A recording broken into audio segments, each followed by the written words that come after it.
Hello. Hey Riley, what's going on? Hey, going all right? How are you doing? Not too bad, not too bad. Excited for this talk. Yeah, no, I'm very excited as well. So, before we get too deep into this, can you, for people who are watching who aren't familiar with you, can you introduce yourself to the audience? Sure. I'm Avi. I'm a medical doctor working in a research setting.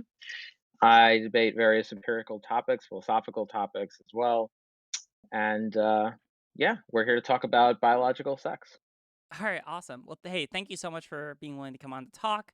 Obviously, I'm doing research on this as well right now, so this is really cool to have someone in the medical field and studying this to be able to talk about what they've been able to find and what what like kind of where your thoughts on the matter are. So really kind of where I want to start is this idea of maybe we can start broadly and get in closer, right? So broadly speaking, like where do you think is like the best place to kind of start with talking about like the nature of biological sex? Like how do you think is like the best way to start when we're categorizing what biological sex is? I think we should start with the nature of definitions themselves. Oh, wow. All right. We're gonna start really fundamental and work our way up. Okay. Okay, sure. So the first thing to talk about, just going from the bottom and working our way up to the top. Anytime we make categorizations, we're making definitions. Mhm. We're defining a category. We're defining what the sufficient or necessary or both criteria are to be within a given category. It's important to note that definitions are not propositions. What I mean by that is that they do not contain a truth value. It is possible for a definition to be incoherent. So, for example, you can have a self contradictory definition, Mhm. but it is not possible for a definition to be true or false. For example, when we define pi as the ratio of the circumference to the diameter of a circle, it does not entail a claim of any kind. It's simply a construct for our usage. Here, individuals are agreeing to use a given Greek letter to substitute for a given notion. Okay. A proposition, on the other hand, attempts to add new information, for example, by predication. If I say that pi multiplied by 2 times the radius of the circle is 25 inches, that's a proposition. It's capable of taking on a truth value, meaning it's capable of being true or false. Definitions are fundamentally social constructs. This is not to use the term social construct in a demeaning or belittling way. Social constructs are very valuable, and we would be in big trouble without using them. It's just to point out that there is no truth or falsity to any given definition. You may have heard a caveat I'll add to this. You may have heard that things are true by definition. For example, you may have heard that a bachelor is saying a bachelor is an unmarried man is true by definition. Mhm. Well, yes, that's called an analytic entailment or an analytic truth, but it's important to note the subtle difference between the truth of the proposition a bachelor is an unmarried man that is true by because of the definition we've defined bachelor in such a way that it's an unmarried man, and the truth value of the definition itself, the definition that we're defining a bachelor as an unmarried man. The definition doesn't have a proposition. The fact that we say it's true by definition means something is true just because we're accepting the convention by the definition. If we agree on this definition, then it's true with respect to our agreement on this definition. Is that nuance appreciated? Hmm. Yeah, I think I can. So how are we going to tie this into a conversation? Okay, so like essentially like there are some things that people might just take for granted by virtue of like, oh, well that's just definitionally how it is. Mhm. How's this tie into the conversation about like biological sex then? Sure. It's important to understand that when people get into the definitions, a lot of arguments happen about the definitions of what biological sex is. Sure. It's important to understand that none of the definitions are inherently true or false because they're not propositions. If someone says you're using the wrong definition, you have to ask them what they mean by wrong. And as well as if you say someone else is using the wrong definition, you need to clarify what you mean by wrong. If you mean false, if you mean true or false, it shouldn't mean that because that's not a definition can't take on that property.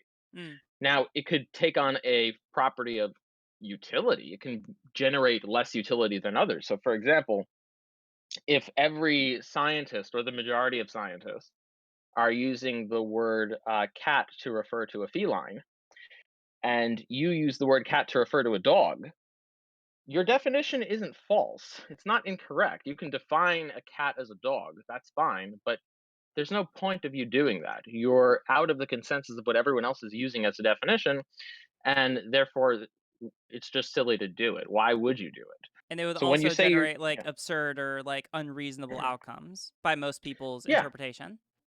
absolutely. So it's important just to differentiate that between saying that their definition is wrong. You point Okay. out saying, okay, there's not a point of disagreement here. If I define by my definition, in other words, the content behind my definition, when I say this dog is a dog over here, you're not disagreeing with me. You're just using your own special word. And then they'll say, okay, yeah. So they're just constructs that we use to have this, to refer to a given content of our thoughts. So it's important to flesh out what the given content of our thought is and understand that when we're using these definitions, what we're trying to do is we're trying to capture our thoughts to the best that we can and in alignment with the experts in a various given field and how they're using it as well. For example, if I am interested in using medical definitions, I'm not going to look at a dictionary.com or Merriam-Webster. I'm going to look at a source for how doctors are using various definitions. Same thing if I'm interested in a legal definition. I'm going to look at how lawyers are using a given term. If I'm interested in a philosophical definition, I'm going to look at how philosophers are using that term, etc. Yeah. Okay. Actually, well, I mean, like, that makes sense to me because, I mean, like, there's a couple ways to address this. I mean, like, first, I mean, like, there's the broad, I don't know, like a turf argument that I hear a lot, is generally that, like, oh, well, if you look in the dictionary, like in the dictionary definition for what it means to be a woman is an adult human female, right? And a lot of turfs will look at that as if, like, oh, well, that must inherently mean that in order that categorically, that trans women cannot be women because they're not able to adopt this like quality of femaleness as they're trying to define it, right? Hmm. Yeah. And they'll try to essentially, so like this is kind of going towards that idea that like, oh, well, just because like that's what the dictionary definition is, that doesn't mean that is what it means to be a woman, because we're only looking at like, because what you're using is very limited perception and you're not actually looking at what, like, for example, people within like the sociological community or like the medical community are referring to when they are referring to women or females. Exactly. Yeah. Sources like dictionary.com or Merriam-Webster, they are generally colloquial definition sources, Hmm. and they don't capture a lot of the nuance and specificity that more refined definitions within given fields of specializations would capture. And so just like when you're going to any other field of specialization, you're going to form your definitions based on how those experts in that field are using that term to capture the available nuance. You're going to do so. I don't see why you wouldn't do so with biology. Why biology would be an exception, or sociology, or any other field. Yeah. No, Okay. that makes a lot of sense. So actually, this is interesting because I've been doing some research and I asked my community to do some research into, particularly as this, I think that this relates to, and you can tell me if this is an incorrect kind of association. But I think that this relates to the idea of like the validity of scientific models, right? So let me ask you this question, right? Like, what gives a scientific model its credibility or its utility? Because I think that a lot of people will similarly look at like scientific models and think that just because something is a model, that automatically gives it credibility. And whereas it seems like a lot of the literature that I'm looking at seems to imply that rather it goes from like that a lot of the utility and the credibility of a model goes towards like how consistently it is able to predict like reliable outcomes, and Yeah. outcomes that we can get behind. So could you talk a little bit about that? Yeah, sure. No, no, you've hit the nail on the head. So it depends what the purpose of the model is. Hmm. It depends what you're trying to model, and ultimately, it does depend on if what you're modeling is modeling reality accurately. In other words, if your model is actually representing what is happening and or what will happen, if it is actually accomplishing the purpose of the model. Making a model, anyone can make a model. Making models being models in and of themselves don't generate validity. That's not you would have a lot of crazy reductios on a view like that. Hmm. Um, Models that are valid are models um, that actually represent reality in the way you're trying to represent it, or predict reality in the way you're trying to predict it. It all depends on the goal that one has created the model for. Generally speaking, models are created to predict given outcomes. Um, for example, this is true for weather. It's true for climate change, and To the degree to which your model can make those predictions, is the degree of how useful your model is. If your model can't make any predictions and the confidence interval is literally everywhere and it generates just as much upward as downward, and well, your model's not that useful. If your model does have a very narrow confidence interval, it's very useful. If it has some confidence interval, some uncertainty, but generally speaking, it follows a general trend, it's moderately useful. Yeah. That makes a lot of sense. So actually, maybe this is a good point to actually bring this into the conversation about biological sex. So what are the different, because I've been reading a lot of literature lately on like all of the different kinds of models on biological sex. There seem to be some that focus on chromosomes, or some Hmm. that focus on like more of like a series of evaluations, whether it's hormonal, whether it's developmental.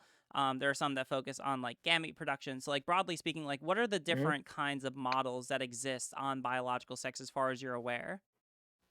Sure, we can talk about that. So let's start with chromosomal. Mhm. So there are many different chromosomal definitions across different species. So the first thing I'll mention is that when we talk about 46XX or 46XY, that exists in mammals and humans. Mhm. Not necessarily all mammals, but some mammals and humans. There are other chromosomal systems in birds, for example, and it's not necessarily always an X and a Y. But for the purposes of this definition, we'll be talking about humans.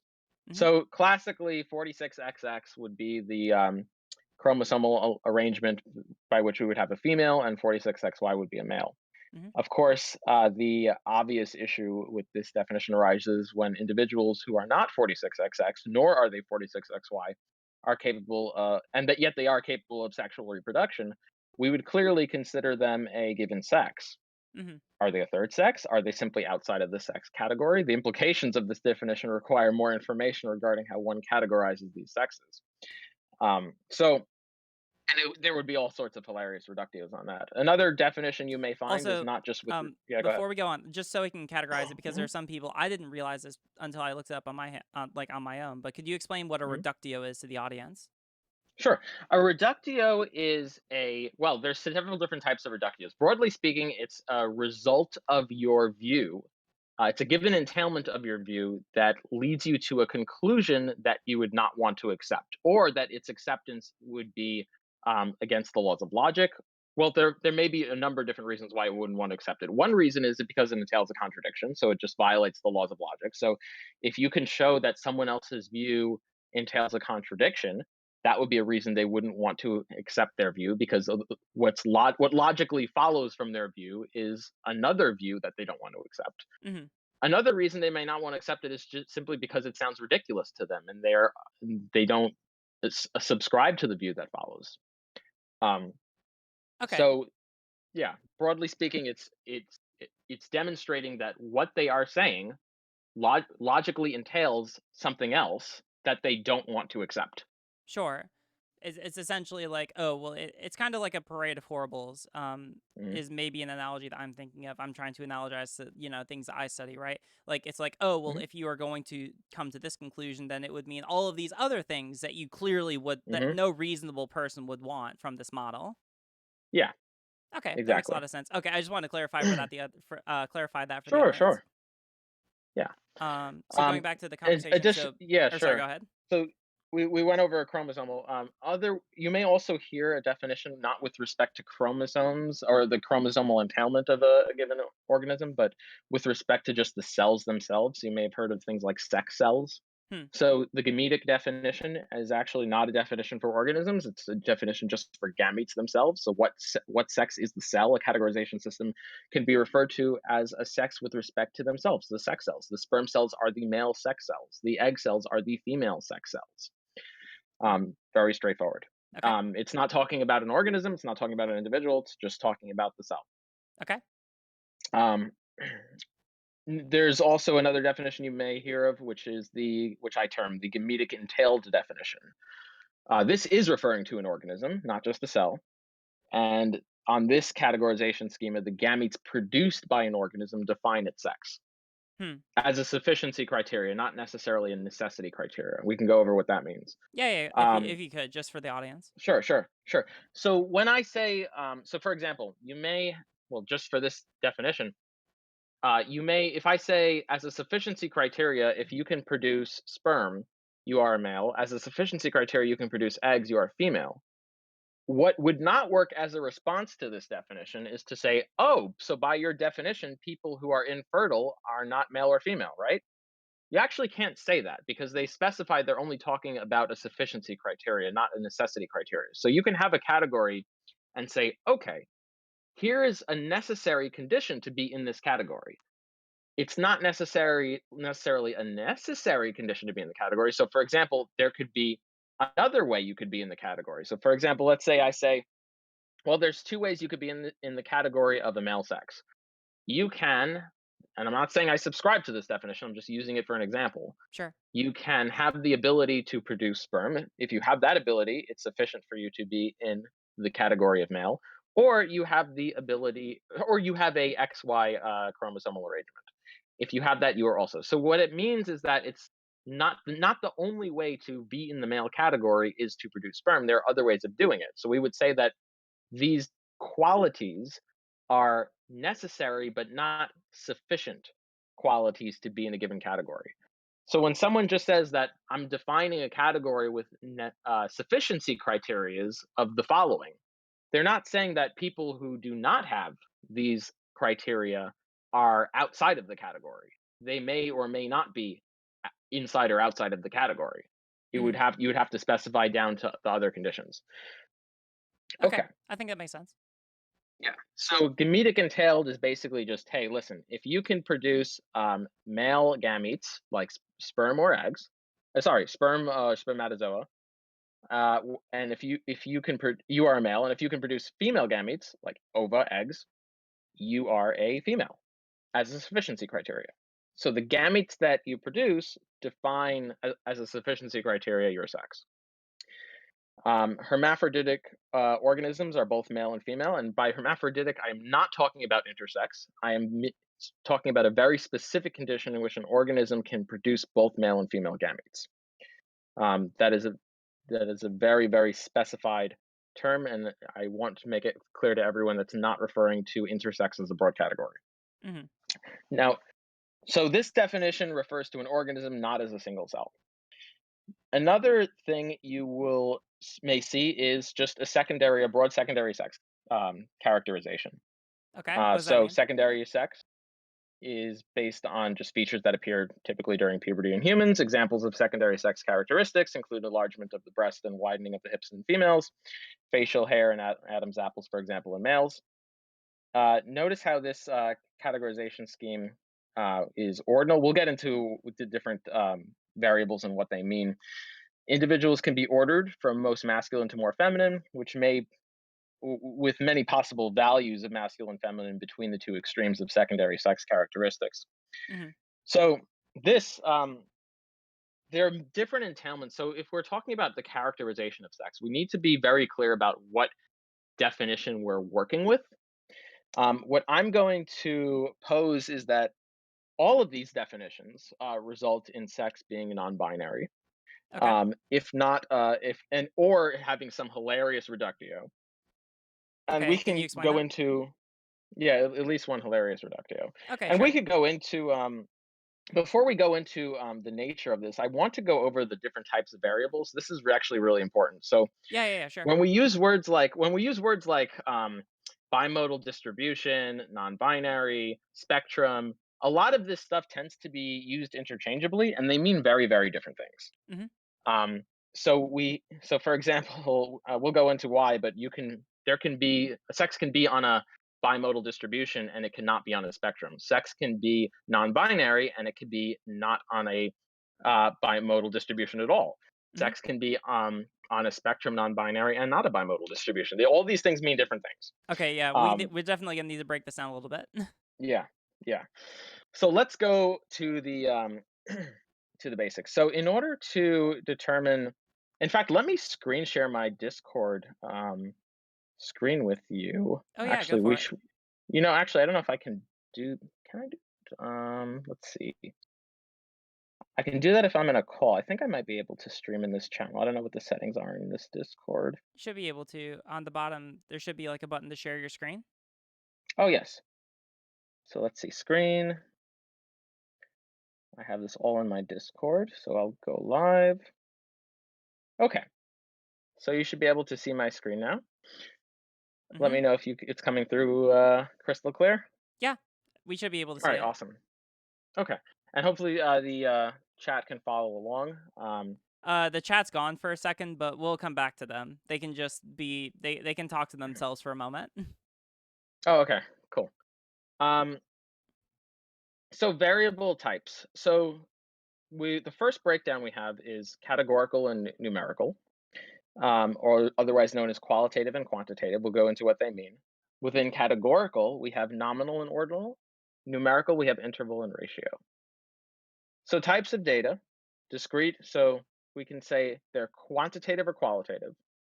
Quantitative data can be measured with numbers, such as duration or speed. Qualitative data cannot be measured with numbers. They're non-numerical data that is categorical, such as a yes/no response or the type of eye color you have. Um, Within the domain of qualitative data, you can have things like nominal data. Nominal data, what is nominal data? So nominal data is data that is not numerical. It also doesn't have any obvious order to it. So, for example, if I say, what hair color do we have? Does someone have? Could be brown, could be blonde, could be black. There's no obvious order to the colors of hair. I mean, I guess you could impose some kind of color if you want. You could align it up with the electromagnetic spectrum and you can order it that way. But intrinsically, there doesn't really seem to be any order to this. Mm-hmm. To contrast with that, ordinal data is not like that. Ordinal data is also non-numeric, but it does have an order to it. For example, if I say first, second, third place, grade letters A, B, C, socioeconomic status, low, medium, high. These types of data are non-numerical, but they do have an order. So we understand the difference between qualitative and quantitative. Within qualitative, there's nominal and ordinal data. Okay. Quantitative data, within quantitative data, there's two different types as well. There's discrete and continuous data. Discrete data is contrasted with continuous data in the following way. Discrete data is numerical.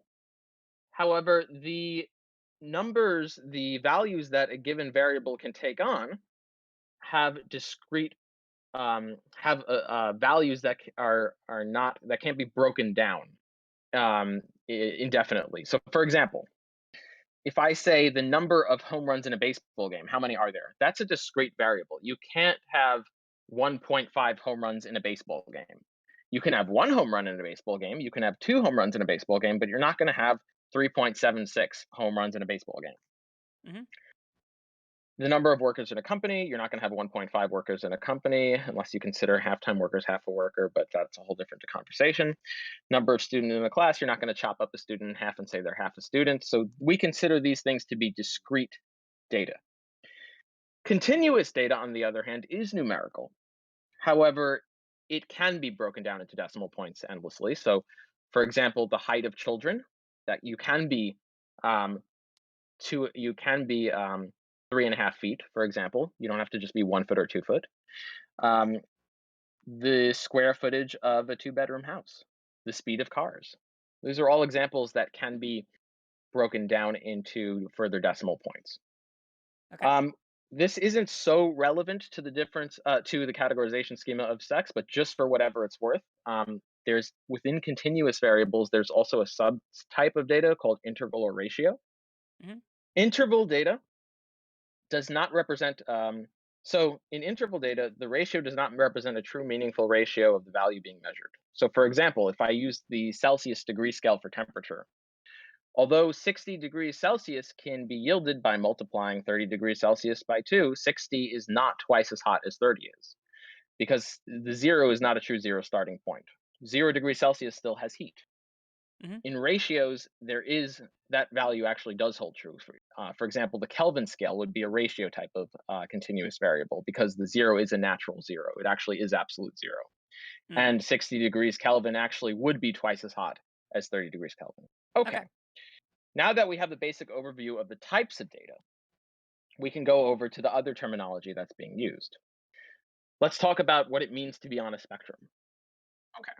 So when we say this is on a spectrum, or if someone says this is on a spectrum, what does it actually mean to be on a spectrum? So there's actually no perfect definition for spectrum. Older definitions, such as a condition that is not limited to specific set of values but can vary without steps across a continuum.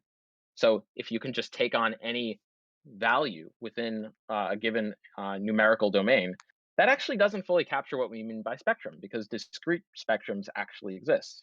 So going back to the variables, to just define a spectrum as only being a continuous variable, that actually doesn't fully capture, and here's why. So you'll notice that these examples in physics are all continuous variables and they're all spectrums. For example, temperature. You can take on any of these values and in between decimal points. Hmm. Um, Go breaking down further and further. So that would be a continuous variable.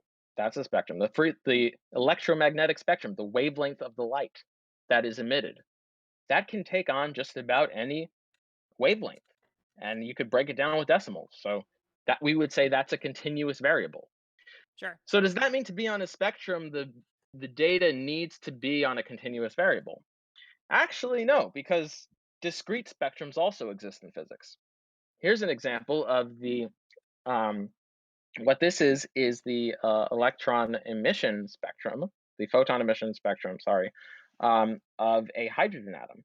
Hmm. So the emission spectrum of a hydrogen atom, you'll notice that there are only specific wavelengths that can be emitted, and that has to do with the fact that orbitals, the electron transfer when they get excited to higher orbital states and relax to the lower orbital states, they're quantized. They contain quantized amount of energy, and so only certain photons with certain wavelengths can be emitted through this whole process. So you'll notice what's different about this is the previous one is that yes, this is a spectrum, but you'll notice that only certain values can be instantiated. Mm. This is a example of a discrete spectrum. The variable is discrete. Not all values can be instantiated here. Okay.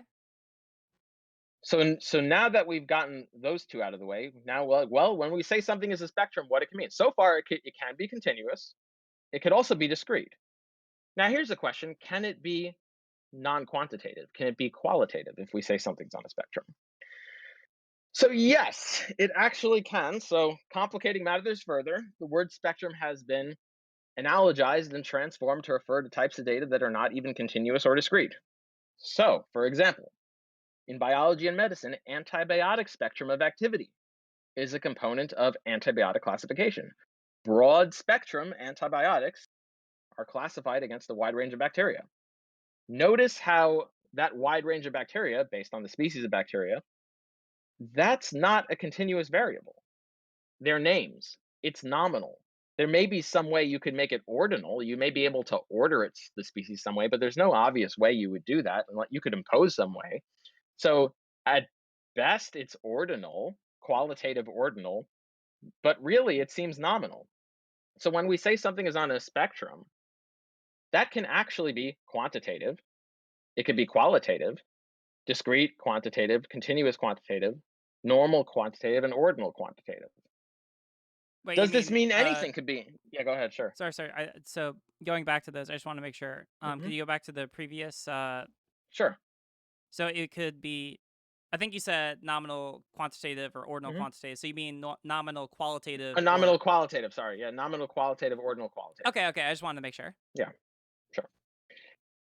Now, does this mean that anything can be on a spectrum? So, no, it doesn't. We haven't seen spectrum being used in science for things that don't involve a wide range of possibilities. At minimum, so when we describe something as a broad spectrum antibiotic, for example, we're not talking about anything numerical, but we do recognize that there's a spectrum of bacteria that can be killed by it. And what we mean is that there is, at minimum, a wide range of possibilities. If there's only a few possibilities, we wouldn't consider that a spectrum. We would just consider that, okay, there's A, B, and C, for example. That's not us. No one would consider that a spectrum. Hmm. So, the strictest form of defining a spectrum is a continuous quantitative variable. The more relaxed forms, are still used in biology and medicine, would allow them to be used as qualitative variables, both nominal and ordinal. But at minimum, you really should have a wide range of possibilities Hmm. to consider something on a spectrum. What constitutes a wide range of possibilities? That's a whole Sorites paradox I don't have the patience of solving. That's a whole. There's clear areas on each side. Like obviously, if there's only three possibilities, I wouldn't consider that a wide range of possibilities. If there's 100 or 1,000 or even like 20, 25, yeah, you can start making an argument that's a wide range of possibilities. Okay. So it sounds like Yeah. there's probably some Hmm. kind of like a reasonableness kind of evaluation in there. Hmm. Like, you want to be able to, go based off of like what the average person working in this profession would probably believe would account for enough variation to be able to be considered on the spectrum. Yes, Okay. I agree. Yeah, that makes a lot of sense. Mhm. Now, when we say the word bimodal distribution, we'll understand how that's different. So, what is a bimodal distribution? A bimodal distribution is a form of a multimodal distribution in which there are two different modes. Makes sense. Bimodal, two modes. These often appear as distinct peaks or local maxima in a probability density function. The truest example of a bimodal distribution that has two modes is when the two modes are equal. Well, they're equally modal to each other, so clearly it's bimodal. But you don't actually have to have exactly equal modes in a bimodal distribution. Things are recognized as bimodal distribution when there's just two local maxima generally. So here's the key point: categorical, continuous, and discrete data can all form bimodal distributions. Could be categorical, so it can be qualitative, ordinal or nominal. It can be quantitative, continuous or discrete, and they can all form bimodal distributions. Importantly, values that are not on a spectrum, meaning they cannot take on a wide range of possibilities, can also be a bimodal distribution. Let me give you an example. Hmm. Let's say we have an island where there are only three possible types of fruit. There are apples, bananas, and cherries. Let's say in this island there are 48 apples, 48 bananas, and only two cherries. Is the type of possible fruit a spectrum? No, it's clearly not. There's only three possible types of fruit. Now, it's nominal data, it's named, there's no obvious order to it, and it can't take on a wide range of values, so it's not a spectrum. Is it binary? No, it's not binary. It's ternary, actually, because there's three possible values. Is it a bimodal distribution? Yes, there are. It is a bimodal distribution because there's two modes. The two modes are apples and bananas. They're they're equally the most prevalent value. Hmm. There are clearly two modes, apples and bananas, in a data set with more than two possible values. So just because something is a bimodal distribution does not actually mean that it's on a spectrum. So it's very important to realize the difference between saying something is a bimodal distribution and saying something is on a spectrum. There can be a variable that's non-binary, a bimodal distribution, and not a spectrum. So I want everyone to understand this. It's very important we parse out all of these different types of definitions because a lot of people say, we use the words binary a lot, we use the word spectrum a lot, we use the words bimodal distribution a lot. It's very important to realize that these three words mean three very different things. Yeah. No, that makes a lot of sense. So basically, just kind of recap at this Mhm. point, because so far we've kind of talked about. So we've talked about the definition of what it means to be on a spectrum, right? Mhm. And Yep. we've kind of addressed the idea that I think that a lot of people have the conception that in order for something to be a spectrum, that it has to have purely continuous variables. Mhm. And we've gone over where that's not necessarily the case. And we've also gone Not the over case at all. not the case at all. Okay. Yeah. And then Discrete variables exist in physics mhm, okay. that are And on a then spectrum. in when we're talking about a bimodal distribution, whereas a lot of people might Mhm. take that to be necessarily a spectrum, that's not necessarily the case. Correct. Yes. Okay. You can have a variable that's a bimodal distribution that is absolutely not a spectrum, not on a spectrum. Okay, cool. Okay. I think that I'm caught up, and I hope that the chat is as well. Awesome. So now getting back to all of our definitions of sex that we talked about before. Let's go through them again and let's answer the following question. Hmm. Let's answer: is it on a spectrum? Is it bimodal? Is it binary? Okay. Let's like answer those three questions for each of these definitions. So chromosomal. So if we say as a sufficiency criteria, if you are 46XX and 46XY, then 46XX you're female, 46XY you're male. Um, so I mean, for me, the chromosomal definition has just reductios. Like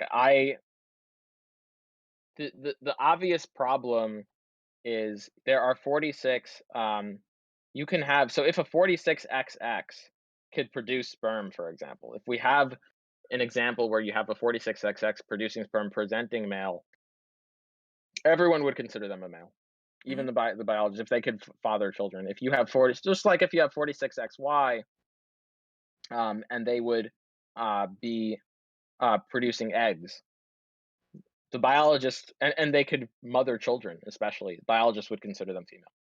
Okay. Um, it's just this idea of, I mean, from my perspective, the chromosomal definition does a good job at capturing what we mean by sex in the majority of the time. But I don't think it truly captures what we mean in all of the cases. And the easy reductio to it is just to say, okay, just use the gametic entailment reductio. Just to say, okay, listen, on the gametic entailment reductio, let's say you have a 46XX person producing viable sperm that has the phenotype of the male. Do you think that's a female or a male? If they say that, if they say that it is a male, well, they've contradicted their own definition. If they say that it is a female, then well, they've been consistent with their definition. I agree, that's true. However, the reductio is then they think females can biologically father children. Hmm. Female only can female. To be clear, females who are female only can biologically father children. It's also not clear if one can be 46XX and 46XY at the same time. You could actually define it to be mutually exclusive. That's fine. But to me, the chromosomal definition just has an obvious reductio to it. And I don't think biologists look at individuals and consider them to be male or female just because of their chromosomes, nor do doctors, by the way. Hmm. If I will tell you right now that if a 46XX individual um, was an individual who presented male, who produced sperm, who can father children. I don't know any of my peers who are physicians who would consider that individual a female. Okay. So, as far as primary sex definition goes, Hmm. gametic. It's important to understand with gametic that this is the definition that is as close to binary as you'll get. We should actually, before we even get there, to take a break for a second and just go over about what binary means, so we Yeah, can yeah, yeah. we That I can think that'd be actually very answer. helpful. Yeah, yeah. Actually, so okay, so binary means something specific too. So to be binary means that a variable can only take on one of two given possibilities. All right, so I'll just say that again so it just settles in. To be variable means that the a variable that is binary if and only if all the possible values can only take one of only two possible values. Okay. Obvious analogy would be binary code. Hmm. The possible values are 0 and 1. There is no possible value that's a 0 1. There's no possible value that's a 1 0. It's a 0 or a 1. There's no possible value that's a 2 either. You'll notice that this definition is about what is possible. It's not about what there is. So that's a little subtle difference that some people will like to trap you on. So, if, for example, if I have a ternary code just means that there are three possible values, usually 0, 1, and 2. And let's say in this hypothetical where I'm working with ternary code, I type in 0 1 0 1 0 1. I just type in a bunch of zeros and ones. Okay. Mhm. However, it is still possible for me to type 2 into the ternary code system. Is it binary code or ternary code? I mean, at this point, it has to be. Hmm. I think that the correct answer, and you can correct me if I'm wrong. I think that the Hmm. correct answer would be to say at minimum it would be a ternary Hmm. code, right? Like we're not Yeah. sure what exactly it Hmm. is, just that we know that it isn't Yeah. binary. Yeah. Yeah. And if I say that there's only, let's say I stipulate that there's only three possible values that could be entered into the code, then it would be ternary. We would say, Yeah. okay, it's ternary. The fact, and the key important point here is to realize the fact that I didn't enter the third value into the code Hmm. doesn't somehow make the code now binary, right? Okay. If I'm working in a ternary code computer system and I only type in ones and zeros, it's still ternary code. Because what it means to be ternary code is that there are three and only three different possibilities. It's about what's possible, not about what we observe that's there. Okay. So you could That's have a ternary yeah. code which Hmm. could go on for like Hmm. hundreds and hundreds of years and never Yeah. produce a third value, but as long as it has the potential of being able to produce a third Hmm. value at minimum, that would make Yep. it ternary code. Yeah. And it's obvious to realize this with binary code. Like our computers work in binary code, but let's say for just hypothetically, someone just typed in one and no zeros were typed in, right? Hmm. Does that make it unary code? No. It's still a binary computer. It's still a computer working off binary code. It's just no one typed in the zero. The zero was never instantiated. If someone can just hammer that one for all of eternity into that computer that's working on binary code, the fact that we haven't observed a zero doesn't actually make it unary code. It's still binary code. Yeah, that makes sense. So it's more about Yeah. like the possibility or like the capacity Hmm. of a system rather than what's directly observed. I mean, like what's directly Yeah. observable will influence what's possible, at least to some extent, right? Like if we're able to observe two outcomes, then we know it's not Hmm. unitary. And if we Yeah. observe three, then we know at minimum that it must be Hmm. tertiary. But that doesn't Hmm. necessarily tell us what is possible within a given system. Yeah. So obviously, if we observe something, then it's possible. We know it's possible because it happened. Right. Yeah. So it tells us that, yeah, we can confirm if something is possible by observing it, but we're not going to be, unless we have some argument or some, whether it be a logical argument or an argument from like the laws of physics or something, or some law of biology that to say it's impossible, only observing two sexes actually doesn't entail the impossibility of a third one. Um, and I will actually argue that we have observed more than two sexes, but I don't actually notice how I don't actually need to make that argument by what the word binary means. The other thing I will really sensitize everyone to is things that are redundant and don't make sense to say. So, for example, and I have been guilty of saying this as well, and I'm going to stop saying this. The phrase "strictly binary."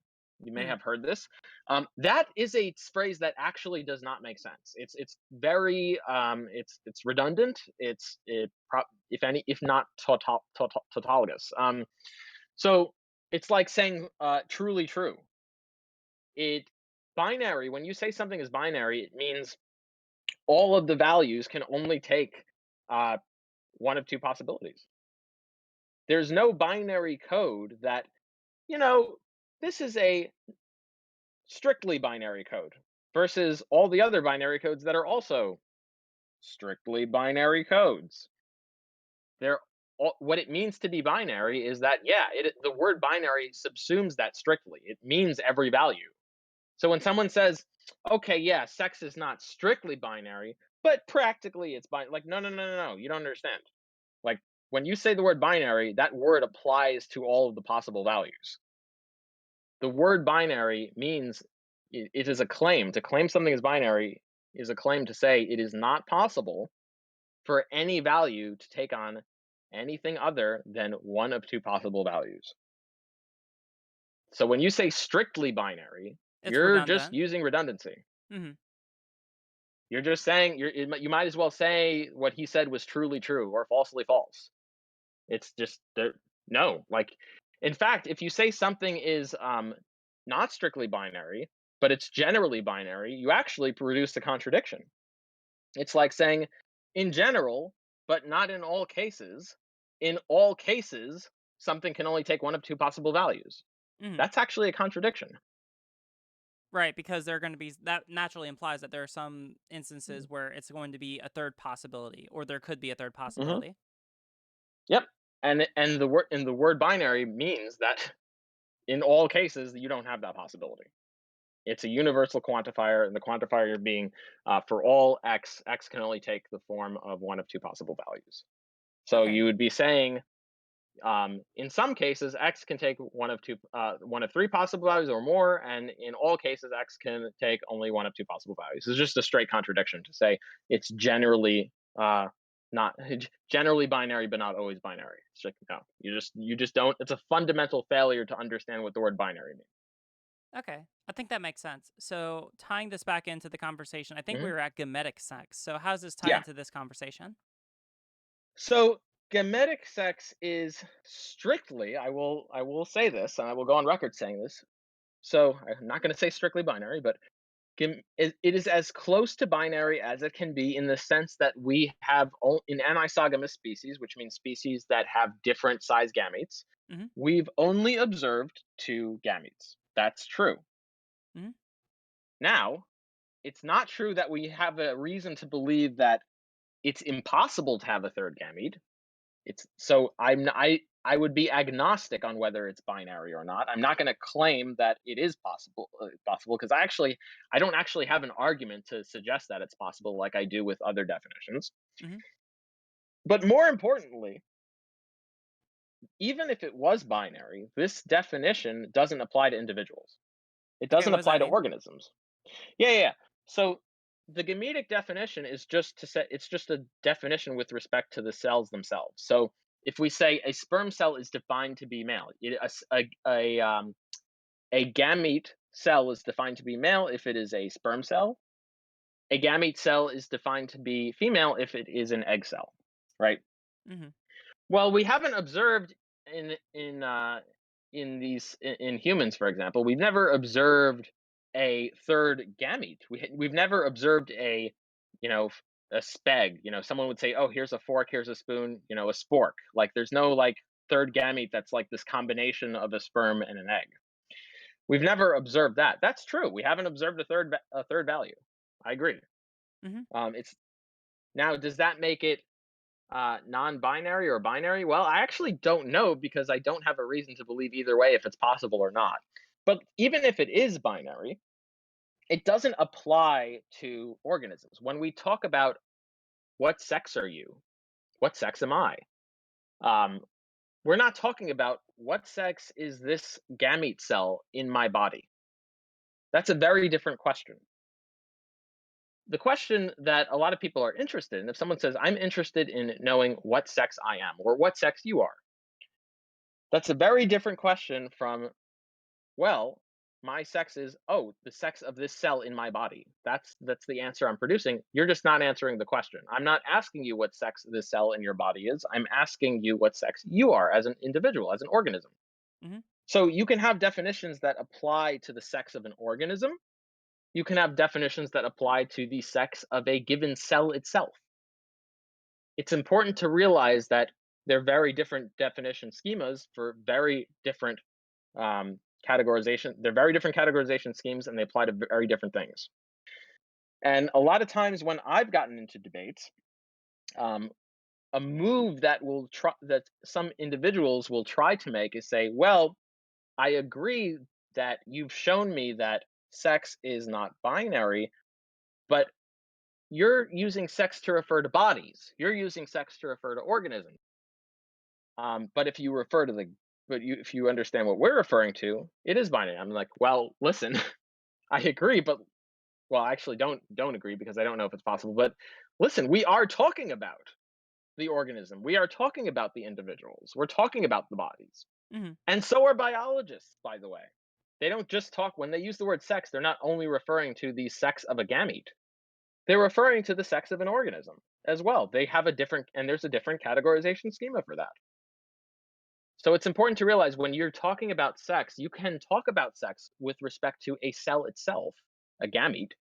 You can also talk about sex with respect to an organism. And just we have to be clear about what you're talking about that word with respect to. And I start off the bat many times to say sex with respect to an organism is non binary. Mhm. Does that make sense? Yeah, it actually does. It's interesting because I was reading a book earlier, and I can link it to you. But I mean, like, it's an interesting because like I'm starting to see a little bit more in the academic literature the idea that like when we're talking about sex, I think that a lot of people think of it in like a very like specific. It can only apply or only applies in like one specific sense. When it Hmm. seems to be that there's a growing consensus that sex seems to apply to categorize a lot of different variables or parts of either the body or cells or in between, right? Like rather than Hmm. looking at like what is the single categorization of someone because that seems to lead to I guess reductias if we're using your language, right?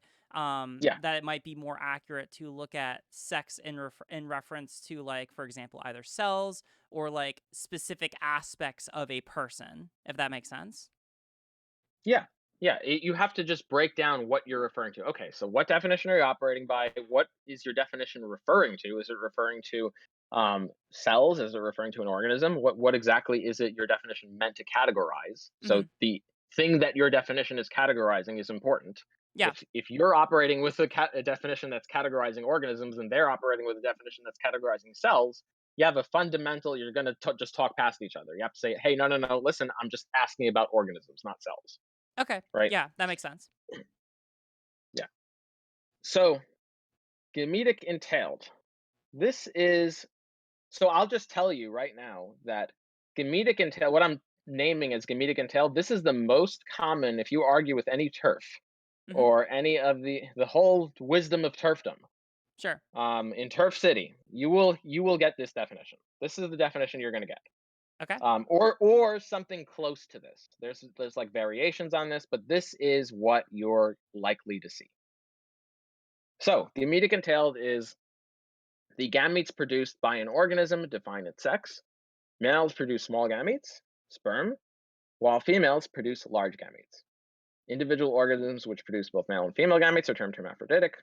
Hermaphroditic organisms are both male and female. Okay, now what they will argue is they will say, okay, so if you produce sperm, you're a male. If you produce eggs, you're a female as a sufficiency criteria. So you can't say the whole non-fertile to me because I've set a sufficiency criteria. Mhm. And since there's no third gamete, guess what? You can only be male or female, right? Okay. Cool. That's what they'll say. Um, it's wrong. It's not true, but that's what they'll argue. They're not going to use the secondary sex definition because it's very just blatantly obvious why that's non-binary. Right, Um, right, right. yeah. So this is what they're going to argue. Okay. Cool. Now, I will ask this later on because Hmm. I'm interested in, and I think that this is naturally where the conversation is going. But Hmm. why they would use this definition, or like what makes a definition more preferable, or like which makes one more valid than another. It may relate to a Hmm. conversation that we had earlier. Um, Yeah. but I'm definitely interested in like both the why that they use this, but I don't want to like steer Hmm. away from where you were originally planning to go with this subject. Sure, sure. Yeah, yeah. So just real quick, so the validity of a definition, I don't. To me, that may be a category error of terms. So validity is a property of arguments. So it's not a property of definitions. Okay, So my arguments bad. are valid. Yeah. No, no, no worries. Yeah, arguments are valid if and only if the conclusions are true. Then if the premises are true, then the conclusion must be true. Okay, That if that is the case, then the argument is valid. Definitions don't have truth values. I don't think they don't have validity. It's by the way, it's another thing we should, in my view, stop doing. And maybe people will disagree with me for saying this, but I actually think we should stop using the word valid for a lot of things we use the word valid for, really? including to refer to people. So they like, am I valid? Or if someone says I am valid or I am not valid, like you're not valid. Like I think both of these individuals don't actually understand what the word validity means. I understand you're trying to use it and analogize it to some other purpose, but validity has a very specific meaning. It refers to it's a property of an argument. Right. Um, Well, actually, so so if yeah. I could, Mhm, because if we're breaking it down, I understand that I probably use it improperly there. My understanding of the word validity, at least mhm, if we're talking about like syllogisms, philosophical argument, is that mhm, as long as it as a premise, like if we're talking about a premise and the premise mhm, fits within a larger argument, and if each premise, if true, leads to mhm. consistent outcomes or like the outcome that the argument is supposed to produce, that is what makes something valid. That's what makes a premise valid.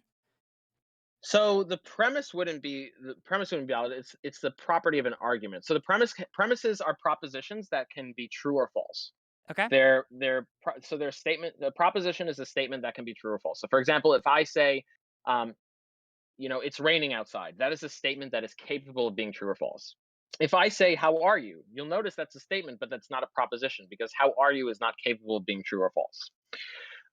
So what a premise is fundamentally is a statement that is capable of being true or false. So that's what we call a proposition.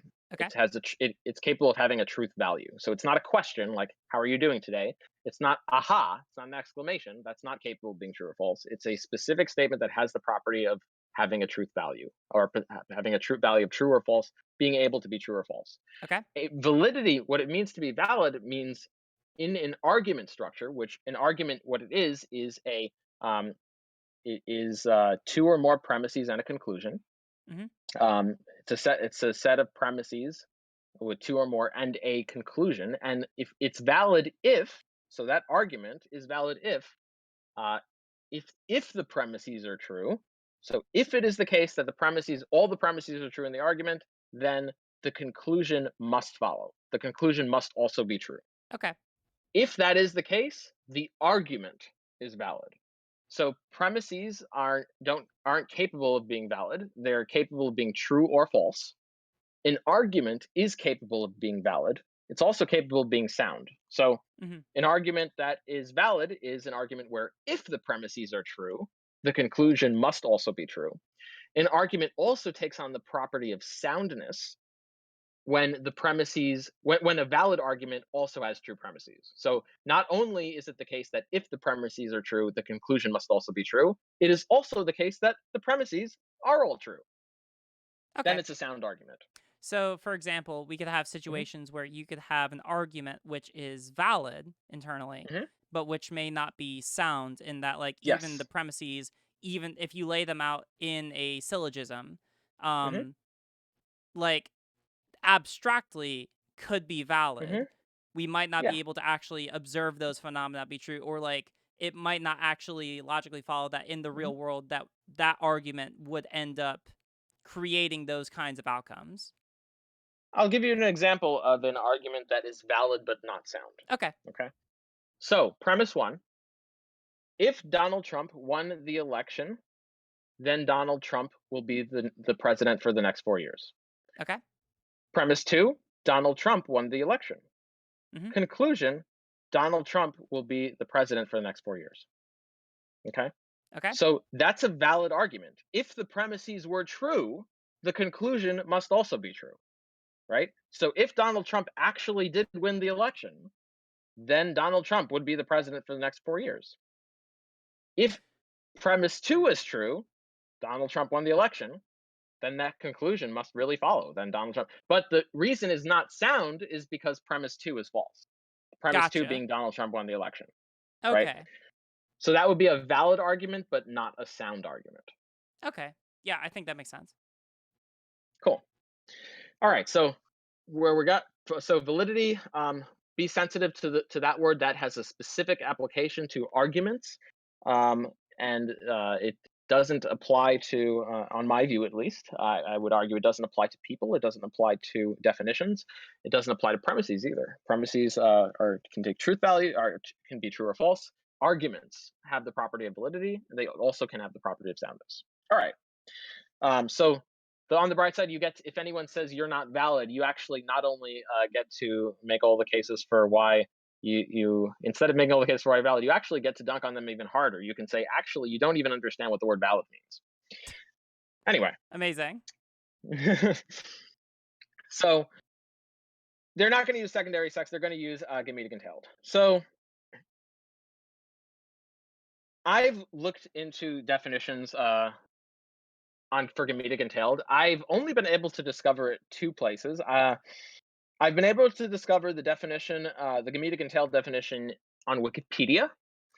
That did not Hmm. have a source for that definition, and I did my own like academic reading, and I was able to find one book by admittedly biologists, two biologists, where they have this definition in their glossary. So, for example, and it's not even under the definition of sex; it's under the definition of anisogamy. Hmm. Anisogamy is a condition where gametes are distinguished based on size. In organisms with two sexes, male and female, different size gametes, the egg is larger than the sperm. Gametes define the sex. Male have small, non-flagellated, or sorry, often flagellated sperm. Females have large eggs. So I've been able to find it in a biology book called Arguing for Evolution. I was also able to find it in Wikipedia. I wasn't able to find it anywhere else. But for whatever it's worth, we'll go with that definition. That's the one Terps like to use. That's the one that, I mean, I was able to find it in a textbook somewhere. So Okay. going back to your point, no, I do agree. Like for all the craziness that they and all the motivated reason that they have, I do agree that this tends to do a better job than the chromosomal definition, Okay.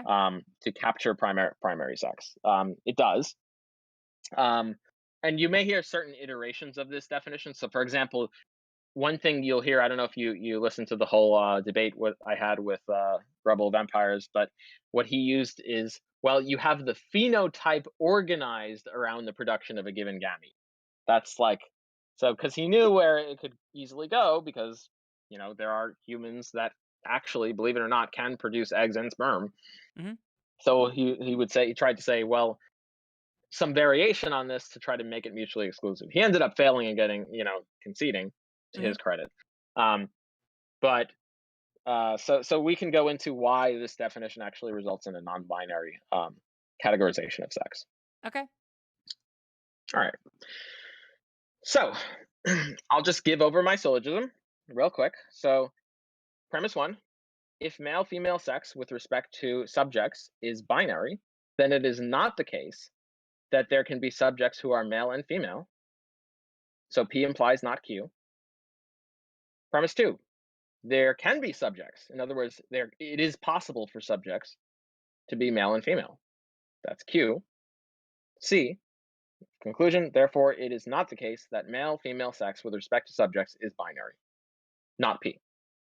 So the form of this argument um, is a modus tollens. That is a valid argument structure. If the premises are true, then the conclusion must follow. Are the premises true? So, well, premise one: if male female sex with respect to subject is binary, then it's not the case that there can be subjects who are male and female. That is true. That's just by definition true what it means to be binary. That's just an analytic entailment. If it's binary, then you cannot take on more than two possible values. Your variable can only take one of only two possible values. Hmm. Premise two: there can be subjects who are male and female. Is that true? Yes, it is. On the gametic entail definition, we have observed an individual who can produce sperm and eggs, who actually has produced sperm and eggs. Also, so we know it's possible. Also, even if we didn't, there are many reasons we would have to argue that it actually is possible. So, on the gametic entail definition, sex is not binary. We'll get into why it is, Hmm. why that's the case. So, okay, so it's really important to differentiate the bit system with the categorization system that's built off of the bit system. Okay. Okay, let me actually give you a. You can pull this image up on your screen. Actually, I'll just let's see. Where do I have it?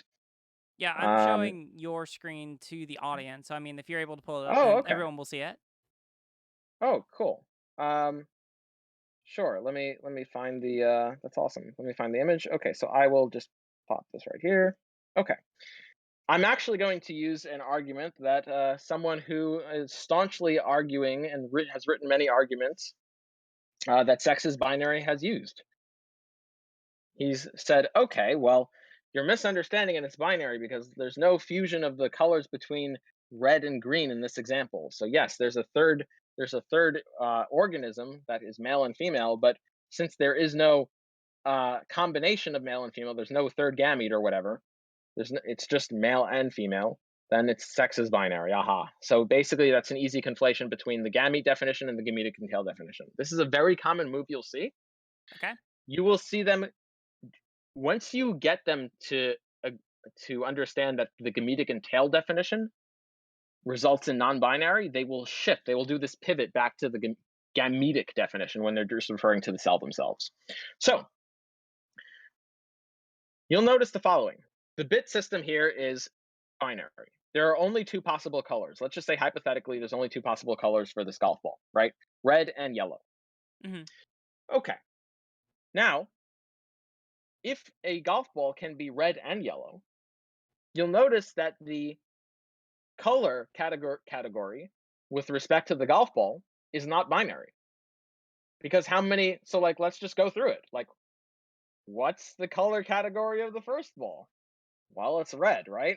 Sure. What's the color category of the second ball? It's yellow. And it's in fact it's red only and it's yellow only. Okay. What's the color category of the third golf ball? Is it red only? It's not No. red Is it only. is it yellow only? It is not yellow only. Okay. Is it red and yellow? Yes. Yes. Okay. So how many color categories do we have? Given my counting, I don't know, maybe I'm off, but at Mhm. least three. Mhm. Yes, we have at least 3 categories. Very good. Yes, exactly. Okay, this should be really easy to understand why this is not binary. If you present this to any turf, they will go through it like mental gymnastic after mental gymnastic, and here's the specific gymnastic that's most common. What they will do is say, "Oh, but there's only 2 possible colors, so the color categorization system is binary." Like, okay, no, no, no, no, no, no, no. Now you're jumping, you're pivoting to a definition of a color schema with respect to the possible colors. That's not what we're talking about. We're talking about how many color categories are possible for a golf ball. We're talking about the organism, right? We're not talking about the gametes. We're not talking about the gametic definition, or we're not talking about the sex of a given cell or how many possible colors there are. I agree the bit system can be binary. Hmm. We can just say that the only possible colors are the red and the yellow colors. That's fine. I agree in that case that the color, the categorization system of the colors themselves are binary, but that doesn't mean the color category of the golf balls is binary. Color category of the golf balls is not clearly, at least it's at least trinary. Sorry, at least ternary. So when we're talking about the gametic entail definition, the gametic entail definition is talking about organisms. It's not talking about the cells. It's not the gametic definition. The gametic definition is just okay. That would be analogous to how many colors there are. That's okay. Well, how many possible gametes are there? There's sperm. There's egg. Is there anything else? Okay. Well, let's just say there isn't. Sure. But if you want to say that producing sperm entails that you are a male, producing eggs entails that you are a female as a sufficiency criteria, it is possible to be both male and female. Now let's just go through it. If we have an individual that can only produce sperm, what's their sex category? Is it male only? Yeah. If there's an individual who can produce eggs only, what's their sex category on this definition? Is it female only? Yeah. Okay. What about if we have an individual that can produce sperm and eggs? Or if they're organized around the production of both sperm and eggs, for those who want to use that definition.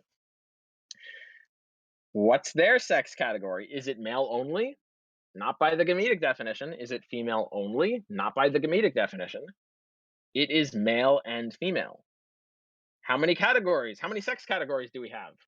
Well, male only, female only, male and female. Guess what? It's not binary. Now it's a third. Yeah, at minimum. Yeah, clearly not binary. So that's if there's anything I could leave the audience with is this: it's to understand the difference. Very important here to understand this pivot. There's a difference between the gametic definition and the gametic entail definition. You'll Hmm. find that people will jump as soon as they realize the entailment. that it's not binary. When they talk about how they like to define sex, they will jump and say, "Oh, but there's no third gamete. You can't show me the third gamete." They'll go over and over like, "Oh, okay, so where's the third gamete, huh?" And they don't realize that, well, wait a minute. No, we're not. We can agree that there's no third gamete, and sex with respect to the organism, by the definition you're using, is still non-binary. So hopefully that's clear. Yeah, I think that definitely comes off. Now, and we can keep going through a little more Hmm. on here, but I also have some Sure. follow-up questions just kind of as like Hmm. policy matters, right? Sure. Depends, like I don't want to interrupt like your flow if you have like another place that you want to No, take no the worries. discussion. Um, Happy to answer. okay. So basically, because tying this back in, because Mhm. basically this is going into research for, like it's going into research for like a trans related video, right? Because I know that these are the kind of Mhm. arguments that often comes up in trans discussion. So something interesting that I've been reading on, and this goes back to kind of the conversation earlier about like the validity of definitions, the validity of arguments, the validity of models, et cetera, right? Mhm. So when we're talking about like the nature of like having a non-binary definition, how does that necessarily come into implication when we're talking about like the larger sexes and gender categories for when we're talking about like like entire organisms and especially people? Mhm. Sure. So one implication, that one entailment actually that this has, is that if an so you can imagine how this extrapolates just to, instead of saying male or female, you can replace the words male or female with man and woman, right? Hmm. In terms of gender, Sure. and the same exact argument goes through. Hmm. And the important thing to realize here is that if that's non-binary, which it is clearly not, Hmm. um, the important thing is when someone says you can only be male or female, you cannot be non-binary. They're clearly wrong. If it's ternary, there's at least one way to be non-binary. If Hmm. you say my gender is male and female, guess what? It's non-binary. Right. Right. It's Right. a third category. Yeah. Exactly. Yeah. So if someone says, okay, if your gender can be male only, if even if we like ignore, even if like, look, gender is, on my view, obviously on a spectrum. There's so many, like, it's also, I don't know if it's continuous, but it can definitely be ordinal. Hmm. And there's a whole wide range of possibilities that between masculine and feminine that someone's gender can take. But even if it wasn't, even if it was just this male, a gender that someone can take, if they have this, if they have this characteristics, they're male. If they have this characteristics, they're female. Well, guess what? If is it possible for them to have both characteristics? If it is, guess what? It's non-binary. If they Hmm. could be male and female, if they could be male and female, well, there's how many genders are there? There's male only, there's female only, and there's also male and female. Hmm. So even at that, just at minimum, there is at least one way to be non-binary. And if someone says you can't be non-binary, they're just wrong by that definition. Okay. So that's an important implication. So a lot of times you'll see that, um, in order to argue that sex or gender is non-binary, especially sex, people will get the first instinct that a lot of people trying to argue this will try to make the case that sex is a spectrum, or that it's a bimodal distribution or whatnot. I think actually, I mean, you can make that argument. There's nothing wrong, with making that argument. Go for it if you think you have a good case. Um, what I'm here to present is that you actually don't need to argue that way. There's in my view, a much easier way to argue that sex is non-binary. And if anyone wants to watch my debates, you will see someone who very strongly believed sex was binary, and you'll just see them not be able to get around it. And I have an open challenge to any of the all the popular trips out there, um, and anyone who wants to debate me on it can. So far, everyone who has debated me on it has either completely failed or conceded that they were wrong. So what I'm here to tell you at minimum is that there's a much easier way to argue that sex is non-binary than trying to argue that it's spectrum. Now, I'm not saying it's not on a spectrum. I'm not saying it is on a spectrum. We can. That's a whole different conversation. Hmm. But regardless of whether it is or is not a spectrum, I want it to be very clear that I don't think um, I don't think any policy differences would be made if sex is a spectrum versus if it's just a categorical variable with various different categories.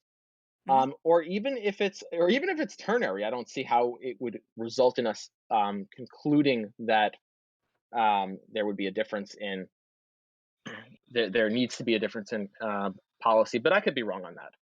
But at minimum, this shows that sex is non-binary. This shows that based on the definitions that are used by scientists, based on even the definitions that are used by TERFs, it's non-binary. And same thing with gender. And anyone who says you cannot be on these definitions non-binary is just wrong. You can be a third category. That's Okay. the implication. Yeah. So I just want to think of the ways that this could apply in various arguments, right? So, like, I've Hmm. encountered among a lot of conservatives who will try to use an argument that biological sex is strictly binary to try and make an argument Hmm. essentially that, like, oh, Hmm. if I want to organize this premise, conclusion, biological sex is strictly binary. Um, Hmm. Gender has been largely associated throughout the course of society with biological sex categories that are binary. Therefore, if you have someone who is trans who identifies contrary to their quote unquote biological sex, then they are actually their biological sex, or they are wrong, or et cetera, et cetera. Hmm. Well, So there's so essentially, many things wrong with this already. right, right, right, So right, we right. can go, But I yeah, mean, like, essentially, um, this seems like it yeah. would be like there are obviously critiques of the second premise, but this would essentially be a critique of the first premise. That Yeah. Well, the first premise is actually redundant.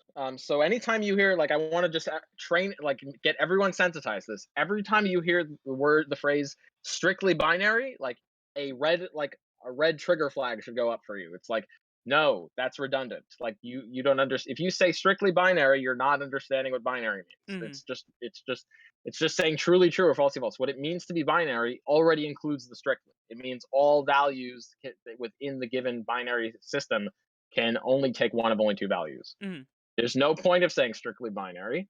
Binary itself is a strict terminology. By strict I mean it includes all the values within the binary system. mhm. Okay, so first off, you get to dunk on them because, hey, they don't understand what the word binary means. Dunk Okay. number one. So now, what was the rest of the first premise? If sex is strictly binary, then If sex is strictly binary, then people could only fit into one of two categories, male or female. hmm, And then the okay, second premise was that, broadly speaking, over the course of society, people's gender categories have been based on those sex categories. And then premise one, premise hmm, two. So, okay, conclusion, if someone hmm, identifies as gender that is contrary to the gender that is commonly associated with like a binary sex category, then they hmm, are either wrong, or like they we can okay, still label them as hmm, something contrary to what they may identify as. okay. So actually, premise one is true. If sex is binary, then uh, then anyone with a sex category would either have one of only two possibilities. That's what it means to be binary. Okay. The form of the argument is what actually stands out to me the most because it's actually not a formally valid argument. We could actually write it out. So premise one: if sex is binary, then um, anyone with a given sex can only take on one of two possible values. Hmm. Okay, that will be P. Okay, and then premise two will be what was it? Everyone. Everyone with a sex category, or with one of these binary sex categories, would have a gender that is based on that binary sex category. Will have a gender based on one of these sex categories. Okay, and then conclusion is Conclusion is, therefore, anyone who identifies with a gender contrary to their binary sex category would be wrong, essentially. Or Ben category. Shapiro would go as far as to say lying, right? He would associate he would Hmm. moralize the statement. But that's essentially what his Hmm. argument would be. Okay. So, okay, premise one is denoted by P. This is R. And conclusion is S. That's actually a formally invalid argument. So the first problem right off the bat is that if the premises are true, the conclusion just doesn't follow. So you notice that. So you want to be able to formalize arguments. This is a skill in formal logic. So if sex is binary, then everyone. So actually, sorry. So P if P is if so P implies Q. Okay. So if sex is binary, that's the P. So sex being binary is the P. Implication, that arrow, that's the implication symbol. That Mhm. means if P is true, then Q follows. So if sex is binary, then that's the implication. Anyone with a given sex category can only take one of two possible values. Okay, so that's Q. All right. Okay. So if P then Q. Now everyone, premise two is everyone with a sex category or with one of these sex categories will have a gender based on one of these sex categories. Okay. So we can just label that as R. Notice how that none of the terms actually come up in premise two, right? So it's not affirming P. Premise two isn't saying P is true. It's Mhm. also not saying anything about Q. So there's no relationship between premise two and premise one. Okay. Okay.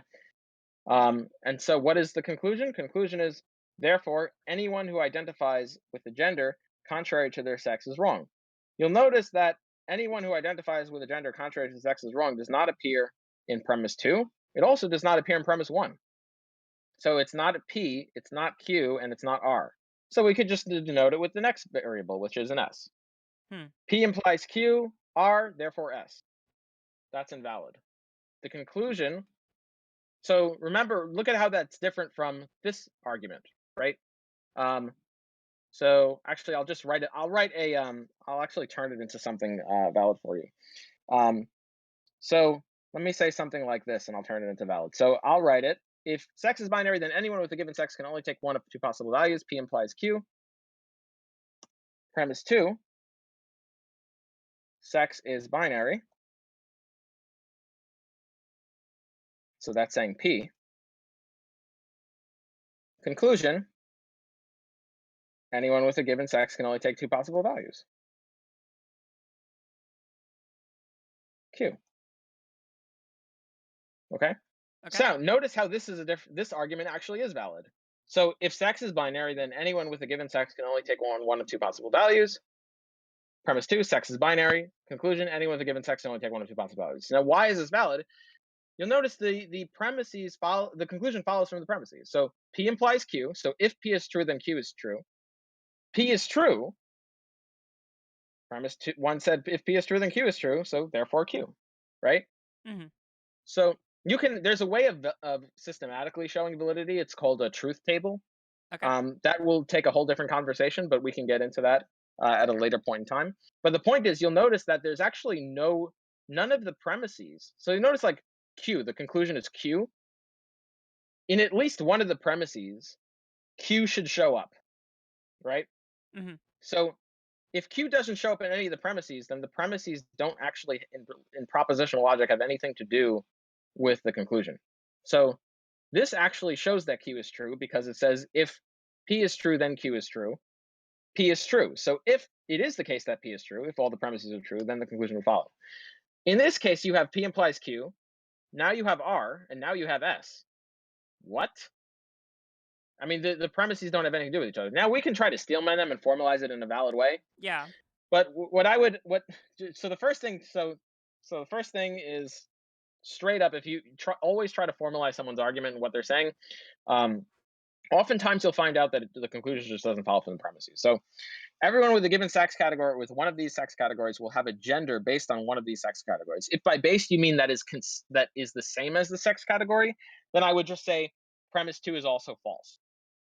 There are clearly people who do not have a sorry, everyone will have one of yeah, everyone there are people who do not have a gender that is the same as there's the sex category that they were assigned with, or even that they may have. Um yeah. So obviously premise two is just blatantly false. Mhm. Um, and if so, you have two problems with this argument. So, problem one is it has a false premise. Problem two is it's formally invalid. Even if the premises are true, the conclusion doesn't actually follow. Mhm. Anyone who identifies with a gender contrary to their sex is wrong. Well, I mean, you could formalize that into a valid argument, but as it's written, is actually not formally valid. Right. Um, yeah. So I mean, like, I suppose that the way I was Mhm. thinking about it originally Is Mhm, that like, let's say that we were to take the first syllogism that we had, and we had sex is binary as another mhm, premise, then basically the conversation that we've talked about up until this point would be to mhm, serve as an additional criticism of that premise if they are trying to lay out as like a part mhm. of their Oh, I see. syllogism, right? That sex is binary. Oh, yeah. Then, If they have a premise that says sex is binary, if they're trying to argue for sex being binary, then sex is binary should be in their conclusion. It shouldn't be one of their premises. But okay. if they're trying to make another argument based on sex being binary, then yes, this would be an attack on the premise that sex is binary. Correct. Okay. Yeah, yeah, yeah. That's essentially what I was looking for. Okay. No, that Gotcha. makes sense. That makes sense. Um, Yeah. all right, that's incredibly Okay. helpful. So if I could, unless you want to talk about Mhm. more, there's one more thing I wanted to ask you about that I Sure. noticed. In your Mhm. tab definitions of sex, I noticed that there was Mhm. another definition that we didn't talk about secondary sex. Could we talk about that for a sec? Oh, sure, sure. Yeah. So secondary sex. So it's important to distinguish between primary and secondary sex. Mm-hmm. So secondary sex, we're not talking.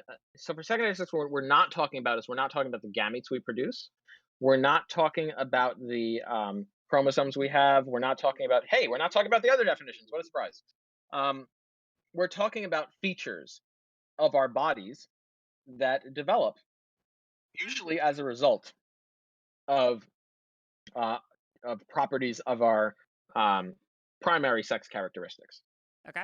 So examples not limited to, but just including secondary sex characteristics would be, for example, female secondary sex characteristics would be enlargement of the breast, widening of the hips.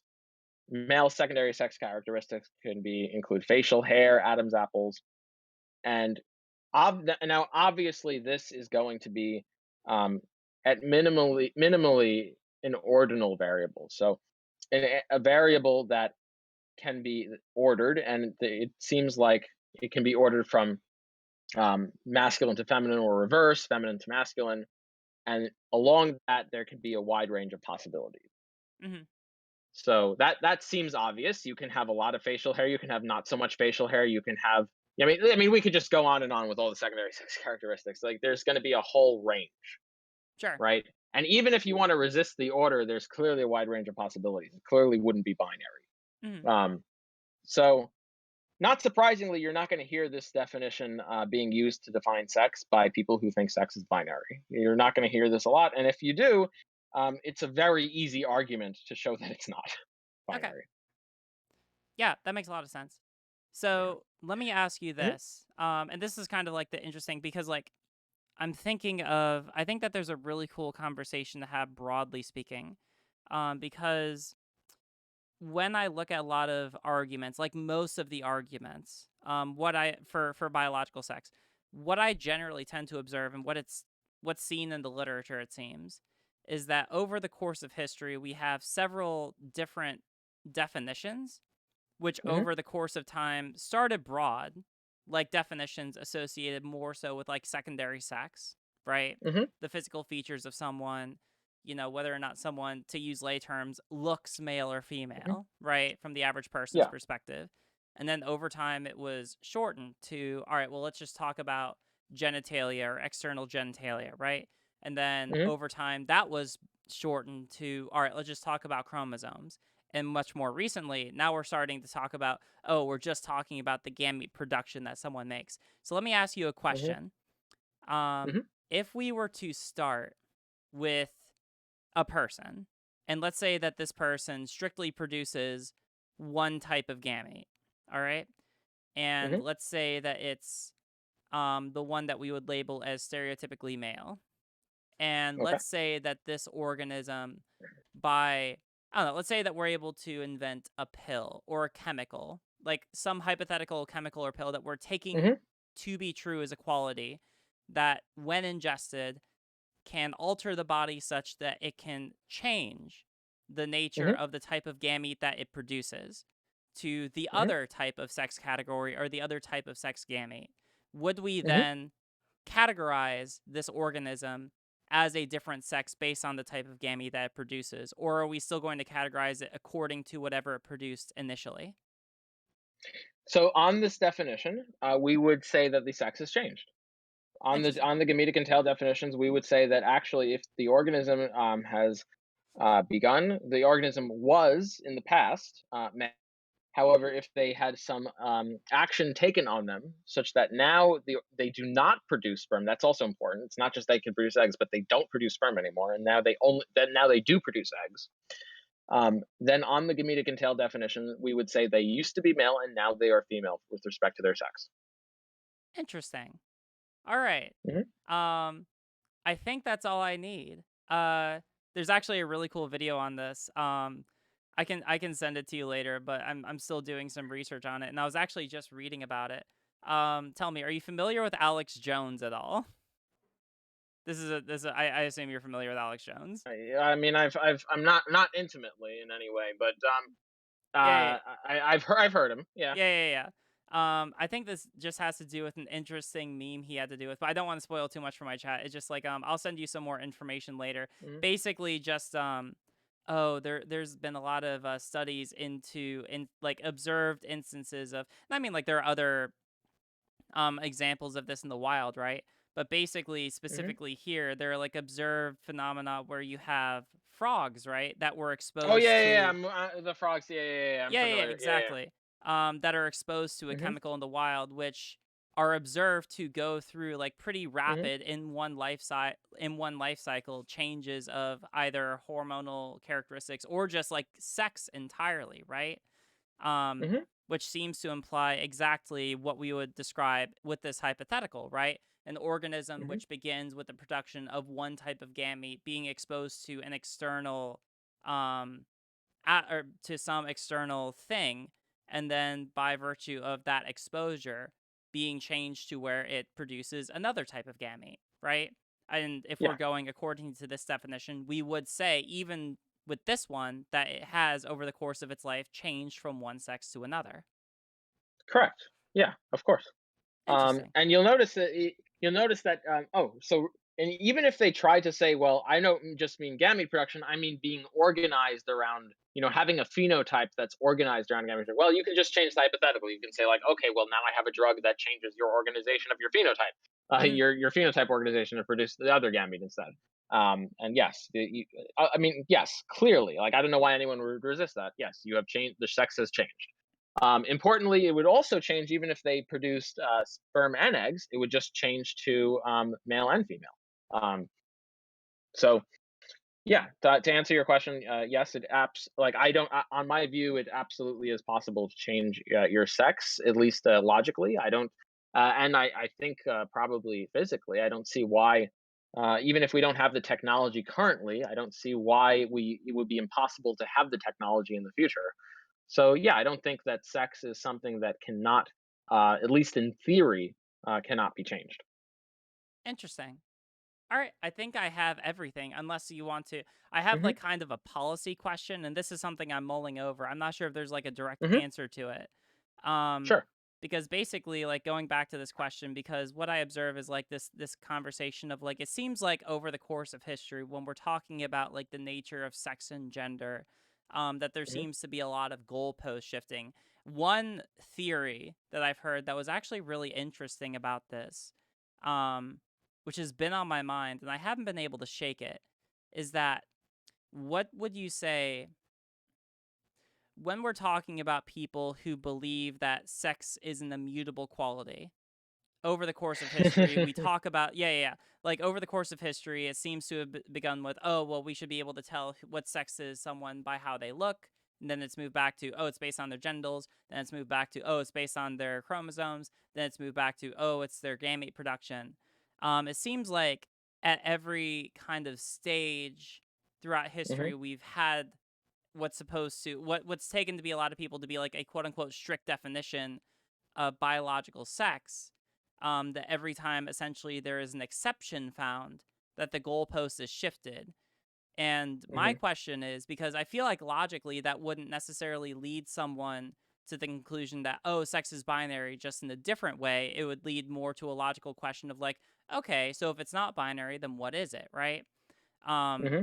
so I guess that my question is, or actually, I'll just say like this interesting theory that I heard, and you can tell me your thoughts on it. Someone Hmm. told me that the reason why they think that this is the case is because a lot of people probably, whether or not they would say it or not, probably ascribe some kind of intrinsic, almost spiritual like quality to the nature of sex. That once you are born as something, that there is no way to possibly be able to change it. That is an intrinsic, like permanent quality of the person, right? Hmm. Um, I don't know. There's some people who Yeah. associate this with like Christianity. Some people associate it with the idea that like God creates you in such a way where you cannot possibly be changed, right? Um, Hmm. I think that this is it's interesting for me because I can see this play out in a lot of people's minds, right? And I think that like as a policy purpose, just from the more that I'm reading about this, it seems more likely going into the future that we are going to experience something like what we described. There probably is going to be at some point probably a pill that you can take that'll be able to alter among several other or a myriad of other qualities of a person, someone's biological sex, however that's defined, right? Hmm. Um, but yeah, I just kind of want to hear your Yeah, thoughts on yeah, sure, this. sure.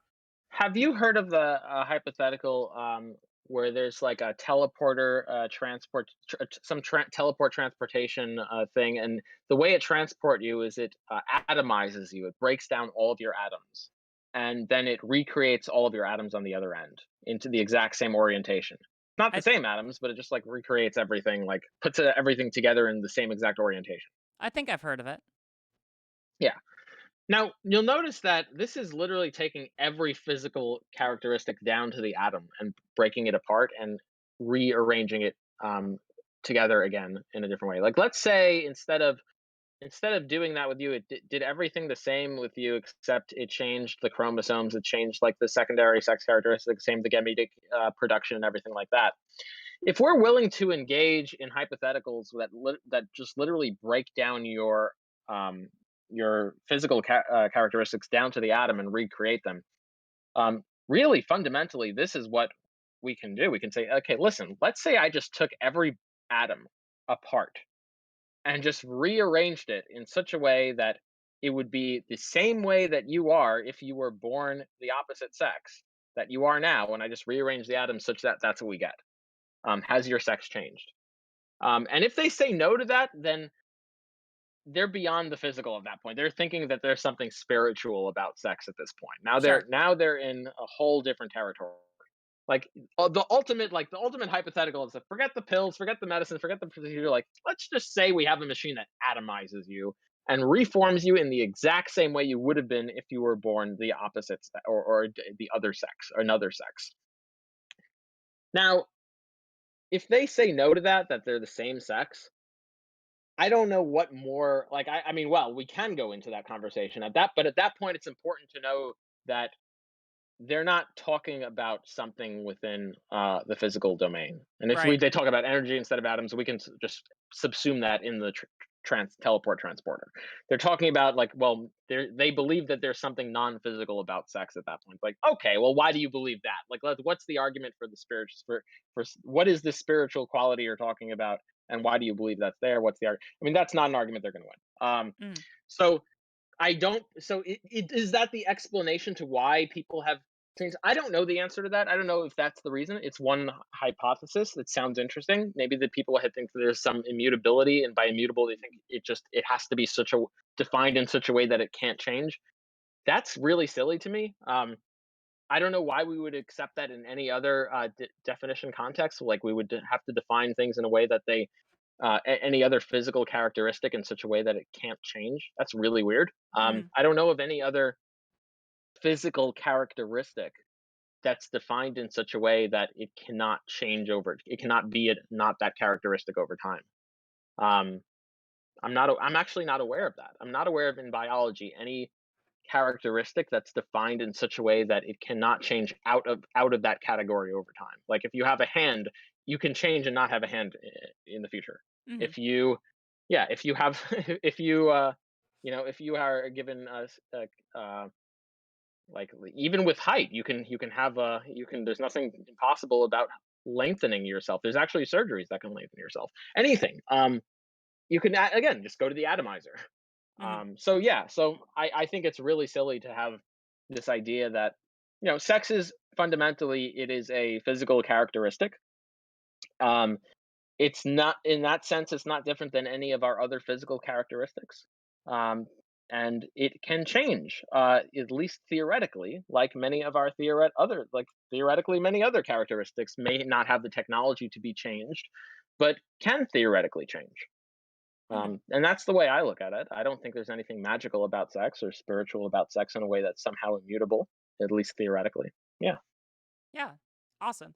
I think that there's one more question that I have, and then I think we'll probably end it there. Hmm. Someone from my chat asked, an argument I often hear is that people who fall outside of the quote unquote biological binary are mutations with pathological symptoms, and that supposedly makes them falling outside said binary abnormalities that Hmm. aren't indicative of the non pathological binary. Curious to Hmm. hear what would debunk that claim or that Yeah, claim. sure. So the first thing I'll mention is okay. So yeah, when someone says this is an abnormality. Um, so if you just mean this is an abnormality as in it's rare, okay, well, we could talk about that. If you mean by abnormality, you mean that it's pathological. What do you mean by pathological? If you mean that there's increased risk of given diseases, okay, well, I have news for you. I don't know if you realize this, but being a male instead of a female has risks. It actually is pathological in many ways. You have an increased risk of cardiovascular disease. You have a shorter lifespan across like it's not just like a cultural thing. You have a shorter lifespan across numerous countries because there are the main number one killer you have a greater risk at, which is cardiovascular disease. So that if you want to say that you're outside of this spectrum of pathology, if all you mean by pathology is that you are at increased risk of disease, I don't know why males wouldn't be outside of the spectrum because males are at an increased risk of a disease with respect to females. Males are also at increased risk of overall life expectancy being shortened compared to females. Um, Also, who cares? That has nothing to do with like what is it? What is the claim that's being made anyway? Is the claim that's being made is that it's somehow binary now? Like if you define it in such a way that that we're talking about non-pathologic and everyone is who's non-pathologic is in the category and everyone is outside of the so everyone who's everyone who is non-pathological is in the category, everyone who's pathologic meaning at an increased risk is outside the category. Well, there can be various conditions that well, first there's a reductio because let's say someone has one of these conditions and that they're at an increased risk of some given disease or have a shortened life expectancy. Um, to say that they're not a given like let's just say for argument's sake that there would be an XY, right? There's just some XY, but the Y chromosome is just different. There's something different about the Y chromosome. And that presence of the Y chromosome increased one's risk of cardiovascular disease, such that instead of living to an average lifespan of, say, 70, they live to 50, Mhm. hypothetically. Okay. Is that individual no longer a male? I mean, that's what it seems like that's what they would have to say. If their chromosomal arrangement leads them to some sort of pathology, Mhm. and that's their criteria for putting them outside of the sex spectrum, then if someone has like this, different Y chromosome that results in them having some pathology, then the conclusion would be that they're not male anymore. Well, Interesting. that's weird. Like that, I mean, that's one example of so problem number one is there's a reductio on that. Okay. That would be one example of reductio. Another example of reductio is that males themselves are at an increased risk of diseases and have a shorter lifespan than females. So I don't know why someone wouldn't say that based on that males are just sexless because there's only one sex that results in non-pathology at that point, or at least the least amount of pathology, which is the female sex. Mhm. Overall, when you summate everything, at the end of the day, all cause mortality is lowest for females. When you control for like behaviors and everything, like just intrinsically, they just organic diseases have result in a highest life expectancy for females. So one another question you can ask them is why are males even within the sex category if that's your view? Mhm. Because if it's true, if your criteria for taking something out of the sex category is ha- having a suboptimal um, having a suboptimal risk in virtue of your sex category, then I don't see how males are in the sex category anymore because they do have suboptimal risk in virtue of their sex category. Interesting. Now they can have you can steelman them and you say, well, actually, I'm going to shift the goalpost and say you have to be suboptimal with respect to the two most optimal, or something like that. You can't just come in second. If you come in second category, but if you come in third or fourth, you're out of the category. You can have some more sophisticated definition like that. Right, but that But seems then you like that just would go just to be the arbitrary. yeah. Yeah. Well, the problem wouldn't. I mean, yeah, I wouldn't even have the problem with the arbitrarity necessarily. I would just go to the reductio and say, okay, well, on your view, this means that like, okay, well, someone with some X chromosome that's just different, um, or someone with a Y chromosome is just different. If that. Oh, here's another one. Actually, I just thought of. Let's say there was a third category. Oh, here, this is going to be good. Let's say there was a third condition that turned out to be superior. So let's say there was this really rare XXYYX whatever combination, right? Mhm. And it turned out that they lived longer than XY and XX, right?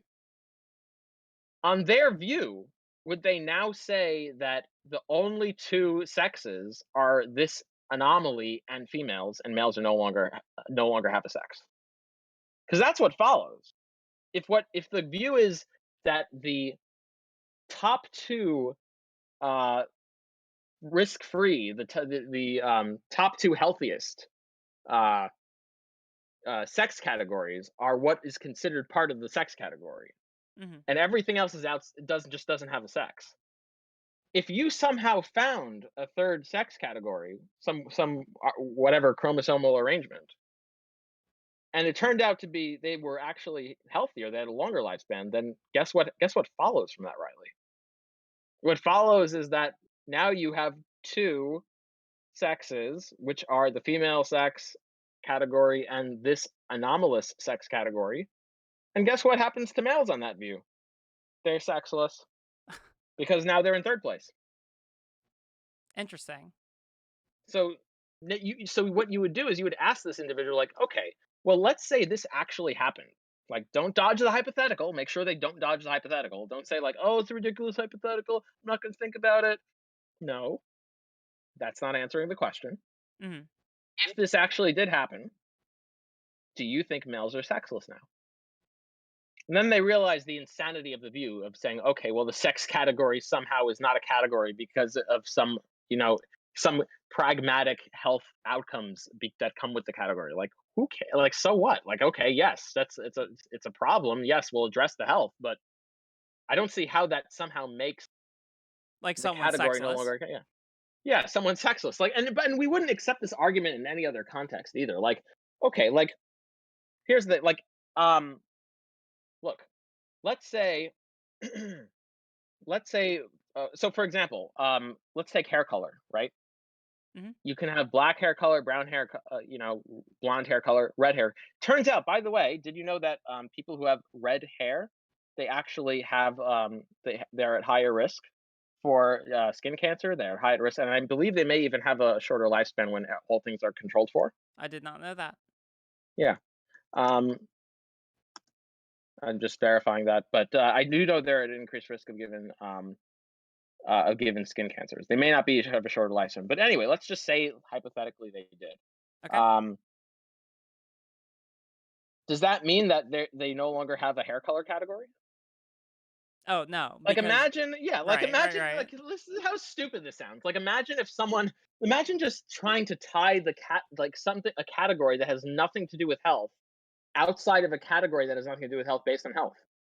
It's just why?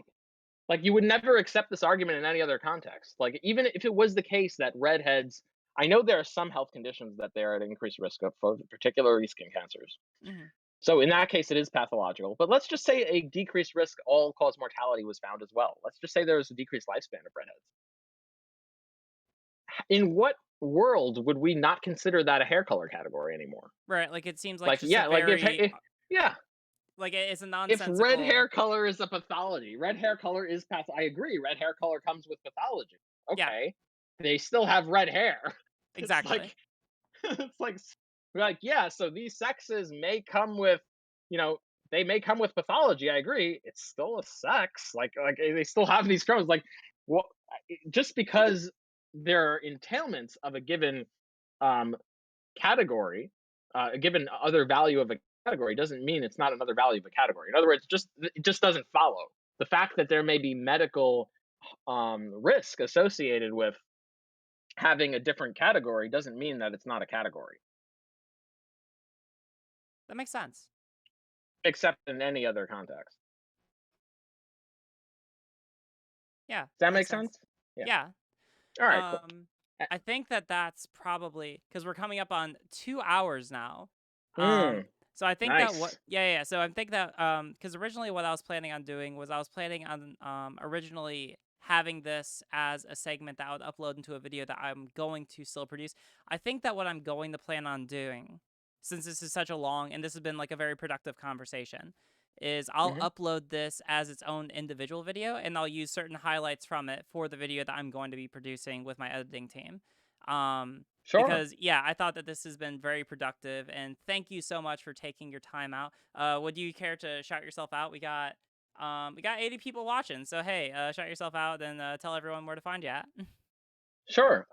So I'm Avi.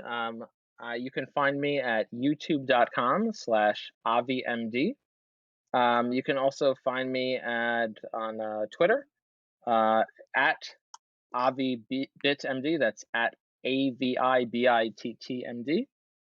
And you can also find me on Discord. I'll give you my link to my Discord, and I guess that's sharing on screen right now. So here is the link. Can blow this up. So the link to my Discord is the study archives. We look for peer-reviewed sources. We try to have good faith discussions on various empirical topics and philosophical topics. And yeah, that's my server. All right, awesome. Well, hey, thank you so much for coming on. I really appreciate this. This has been super helpful and super informative. And yeah, I really appreciate the work that you do and being willing to reach out and offer everything that you've learned. I think this has been wonderfully informative to both myself and my community. Yeah, for sure. Thanks for having me on anytime. All right, awesome. Well, hey, I'll talk to you later. All right. Yeah, take care, Riley. Thanks, you too. Bye. Bye.